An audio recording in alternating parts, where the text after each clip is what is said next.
BigCountryPreps.com. I'm Evan Ren, and this is the Countdown to Two-A-Days series, our daily look at an area football team and the key questions we're going to be answering about that team in our Saturday, August 14th preseason preview here at BigCountryPreps.com. I'm here with my partner, Dan Youngblood, via Zoom.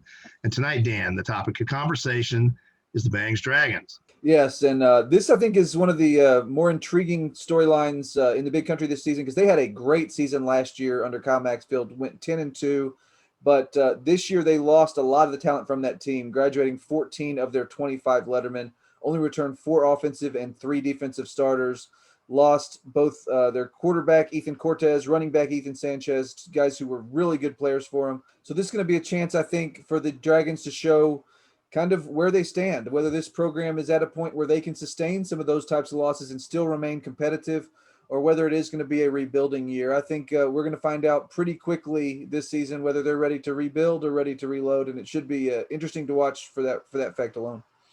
Well, I kind of sense rebuild this year, and that's no crime when you lose some really talented players, a talented group of players that go through. You just have to, sometimes you just have to rebuild. And I think we're looking at a bit of a rebuild for Bangs this year. The good news, though, is they're not in the strongest district in the world. And this is a year when, and we were talking about this with Ballinger, you can maybe take a step back in this league, maybe not be quite as good as you were, and still have a shot at getting a nice playoff seat, because it's not the strongest district in the world. And Bangs may very well be contending for a playoff seed regardless, even though Ethan Cortez, Ethan Sanchez, Trey Ivy, the Wiedemann kid is gone too. That's a lot of talent that they've got to replace. But you know what? In this league, they might have a shot at a high playoff seed regardless. Yeah, I think that's a good point, is that, yes, they've lost some really important players, some guys that kind of saw them through their last rebuild and kind of led that 10-win season last year. But this is, if you're going to have to rebuild, I think this is a good district to do it in. Obviously, I think Sonora is going to be tough. Ballinger's got one of those programs you expect them to be competitive. And Brady, I think, could be the sneaky team in this district. They return 8 starters on both sides of the ball among 16 lettermen. But at the same time, I think you look at this, even with what Banks has lost, I think they can still look at their schedule and feel relatively confident they can earn a playoff spot. So I think that's a positive. All right, now let's take a quick look at Bang's schedule, Dan. For a rebuild, for a team that is, trying to refine its sea legs with a bunch of new faces, I like the schedule. I think it affords them the opportunity to get some wins. It's not a row of cupcakes, but it's not overwhelming either. It's going to be competitive, but it gives them a chance to get some wins under their belt before they jump into district. Yeah, I think it's a really nice schedule for some of the reasons you mentioned, in that you've got teams that are very competitive, but they're kind of on, I think, a level playing field with what you'd expect Bangs to be. I think that early game's a really good matchup for them. An improving early team should test them right off the bat. Winters, I think, is a good test for them right there in the middle of non-district. And really the only one you look at that looks like it might be kind of a lopsided result is that final non-district game at Holly. I think that one's going to be tough, but everything else is winnable. And then you go into district, and like we said, a little bit of a lighter district schedule. So should be interesting. All right, now game of the year for Bangs. Let's see if we agree again on this one. What do you see as the game of the year for the Bangs Dragons?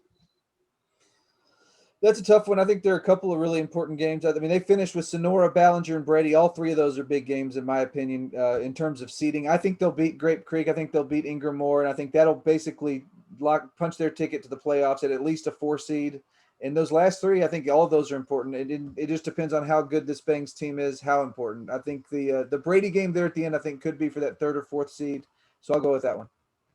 Yeah, I agree with you. I think that in retrospect, when the season is concluded, they're going to look back and say, regardless of outcome, I think they're going to look at that Brady game as being the key game for them that determined a higher or a lower playoff seed. That Brady team could sneak up and be an upper tier ball club in this league with a lot of teams rebuilding. So knocking off Brady could prove to be very important for anybody, in the league. Yeah, I think that's the one big caveat is this Brady team could be the big surprise in this district. And with what they've have coming back, this could be their big year to take that big step forward. So we'll have to see. They could be a district title contender, or this could be that game for that third, fourth spot. And then Ballinger, I think, is a little bit of a wild card too, because they're in a very similar situation to what Bangs is in terms of returning lettermen and returning starters. So honestly, those three teams could be, go in any order. I think Sonora is the one team that looks like with what they've got back, they might be a favorite. Other than that, it's going to be a very interesting district race. I think it is. I think the top 4 spots in that league are really wide open. At least on paper, that's the way it looks. Yeah, and it should be a fun season for Bangs because it's an opportunity for some of those younger kids to show they're ready to kind of jump into some of those big roles and fill some big shoes. So I'm excited to see what the Dragons can do this year. All right, that's just about going to wrap things up for the Countdown to Two-A-Days series tonight, the Bangs Dragons. But we want to remind you that we're going to be answering all the key questions about the Bangs Dragons in our Saturday, August 14th preseason preview here at BigCountryPreps.com. It's going to be more thorough and more accurate than any media source in the area can deliver. Nobody's going to beat us.